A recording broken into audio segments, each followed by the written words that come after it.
what it meant to be transported in a train like this. This is an original train that has been preserved, so you can get a feel of what it was like to be in a train like this and have to come out of here. What's crazy is that I mentioned the Yidden came from Salonika. Just stop and think it will be Salonika, and winter in Salonika, it's like Eretz Yisrael. They came in, with a shirt, and suddenly they come to sub-freezing temperatures. So the Greek transports, sometimes by the time you imagine over here, you had 100 people stuffed in here. 100 people, sometimes more, sometimes up to 150. They were stuffed into a place like that. By the time they arrived here, there was no one left alive. And they said again and again and again, by the time they came over here, the long journeys, they would come out, and very often a third of the people were already dead before they had a chance to actually, people talk about escaping. Imagine trying to escape out of a thing like this when you're placed into a cattle car. I also want to talk about this specific cattle car, because this was donated by the Lowy family.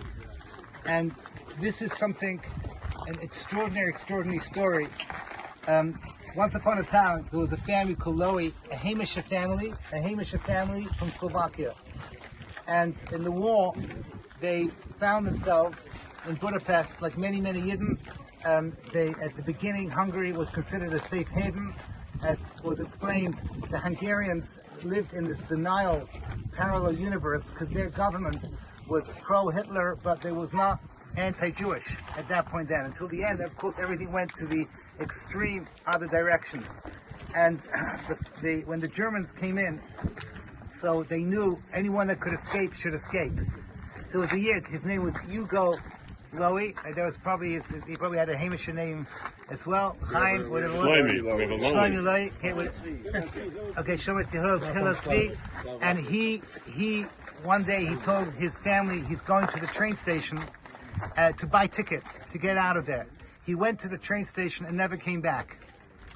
And his son, Frank Lowy, went through the Holocaust, survived, and never ever knew what happened to his father when his father had gone to the train station.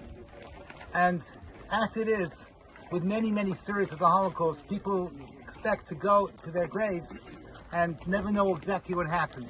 I'm not going to talk about it now, but I have an almost a very similar story with my own father.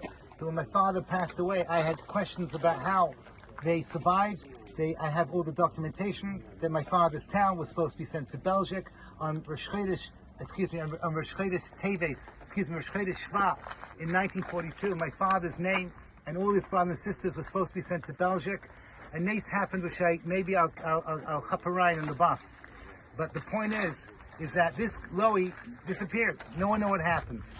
Fast forward to 1991. Already, this is a grandson, Peter Lowy, is going Pesach with his family in Palm Springs in California.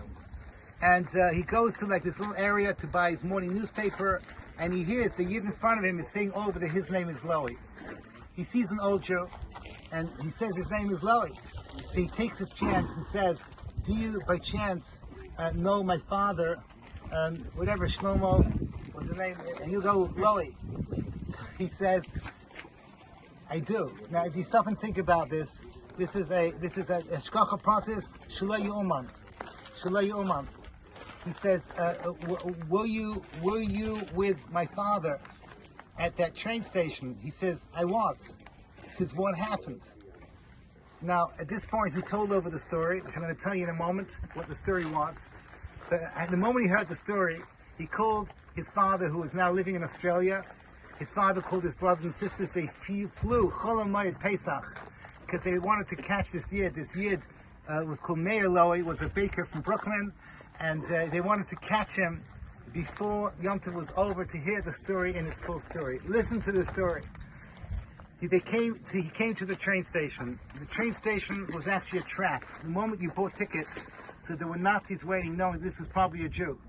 And he says, Meir said, somebody came up to me, right, one of the policemen, and said, Jew, get out of here, Jew, get out of here. It's a Hungarian policeman trying to save my life. I ignored him, okay, I didn't know he was saving my life, but I ignored him, and I bought the ticket. Your father bought the ticket, And immediately we were rounded up by the Nazis. We were sent to an internment camp, and then afterwards we were sent to literally where we're standing. We're about to go to the selection place in a few minutes' time. And we came to Auschwitz. It was me and your father. We came over here, and your father was a very religious man, a very heartzik Yiddish man. And as we saw from the pictures in Auschwitz I, we saw in those pictures, the first thing they were told was there was a whole pile. Everyone had to throw down their belongings. And he refused to throw his belongings. He just had a small peckle in his hand. That's all he had was a small peckle. So they beat him, and they took it away from him, and they threw it into the pile. So he said, your father went delirious. Your father went delirious. And he pushed himself past the Nazis, and he ran to the pile, and he jumped